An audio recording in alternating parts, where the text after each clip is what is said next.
Okay, hello, hello, hello. Give it just a couple more seconds and we'll get started. Hope you guys are having a great week. Tell you what, the files are coming in like crazy, so that's a great sign that people want to take advantage of all the programs that Dave is putting in place. All right, let's get started here. Today, I'm going to talk to you guys about these online banks that a lot of clients are using and tell you why that really hinders getting funded. You know, in the online bank world, um, there's a lot of issues that funding companies have with them, and they just absolutely won't fund them. So we're going to talk about that. I'm going to share my screen.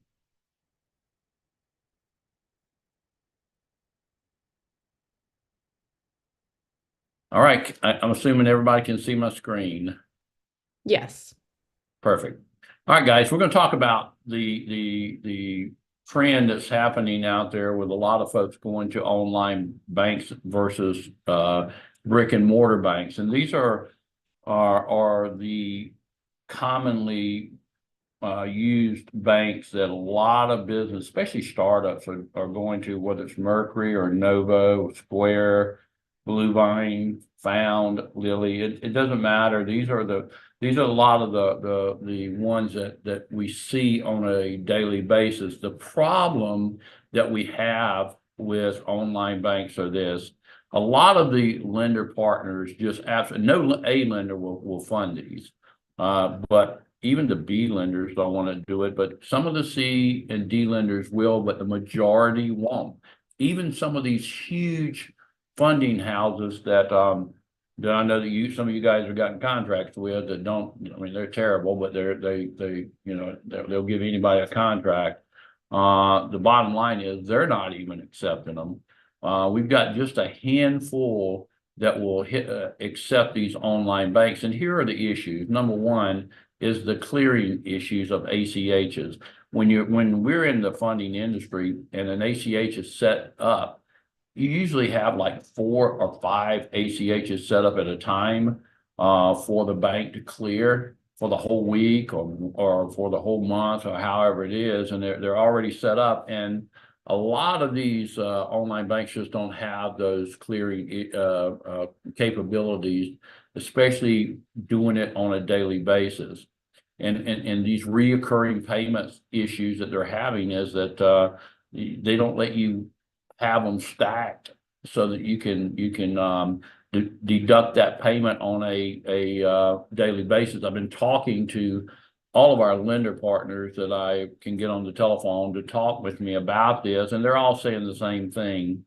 And plus, the stop payment process is so simple with these online banks versus a brick and mortar bank, and it's so easy for the client to just stop the payments and quit paying on it.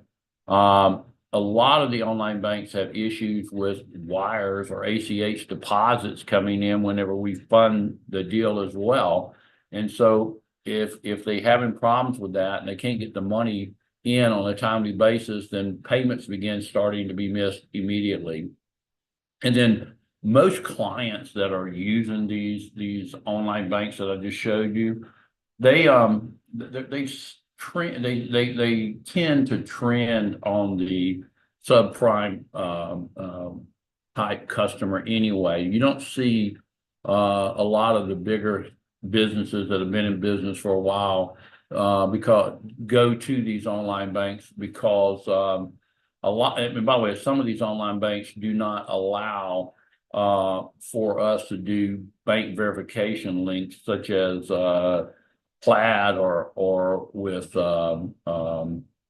Decision Logic, and that's an issue as well. So it's not. I mean, I had one this week that had like 40,000 a month coming in.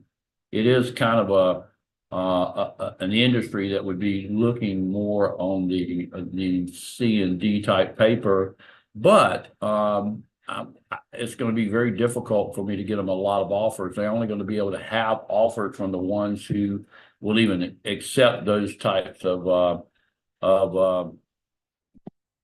these types of banks. And I just wanted to just quickly go over that with you and just let you know that when one does come in and we can't, they're not eligible for funding, I'm going to start letting you guys know that that's the reason. Most of the not eligible for funding has to do with their past, as far as maybe they've had some kind of record on their past criminally, or they got some financial issues or something like that, or maybe they got taxes out there that are not being paid, and until all that stuff cleared up, I can't get them funded. Well, I'm going to try to separate these so that they don't fall into that category, and give you a little bit more information on these online banks. But the good thing is we do have a couple of lenders that will pretty much fund all of them. Square is one that we don't really have a big problem with. But the other online banks we do. So if there's any questions, or you got any comments or anything that you want to talk about in regards to funding, I'll be glad to take your question. Do you see any hands up at all? I do not. Give it. Okay, I think we have Chris has his hand raised. Yep, you got it. Chris, you can go ahead and unmute yourself. Wade, thank you so much for sharing your time. In regards to the online banks for businesses, I know that over here in the Metro Detroit area, they're going with online banks because it's so much easier in regards to credit. Meaning, with a typical banking institution, they're not going to give, well, what am I doing? I'm talking to Wade. You already know this. But what I'm trying to get a better understanding is what you're saying is that there's not as stringent credit wise to get like if you go to most of these banks and you got below if you're below a 550 and really some of them 600, you're not even going to be able to get a checking account set up in a lot of cases. I think that's what you're saying, and that is true, but that does limit us to the number. A number of lenders in our space that are going to be able to do anything, Chris, for them.